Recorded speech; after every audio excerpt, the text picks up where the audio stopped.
I'm going to show you how to reset your Linksys router to factory default settings. So basically what will happen is it'll reset. So if you have a password that if you don't know the password, or if there's some kind of setting that's giving you trouble on your router, what this process is going to do is reset all the settings just like it comes from the factory, just like it's brand new. So what you're going to do is, all Linksys routers are basically going to work the same. You're either going to look on the back, or in this case on this router, you're going to look on the bottom. There's going to be a little button that's kind of hidden inside of a hole, and it's labeled reset. So this one's on the bottom, it says reset right there. So what you got to do is find a sharp pointy object.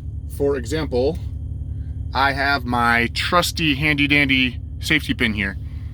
So what you want to do is find that hole and stick your sharp object in there, and there's a button inside there. So I'm going to go ahead and press it, and you don't want to just press it down real quick like that. That's not going to do anything. You want to hold it down for 10 seconds or more. So I'm going to go ahead and hold it down.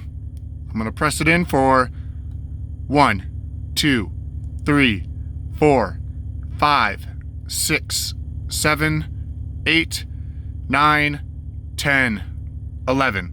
I just go for 11 seconds just to make sure it's at least 10 seconds. So once you do that, it's going to reset, and all the settings are going to be just like it was when you first got it from the factory. So if you want to log into it, it's going to be your default password that it comes with your router. So that's how you reset it. Thanks for watching. If you liked the video, please give it a like. Thank you very much.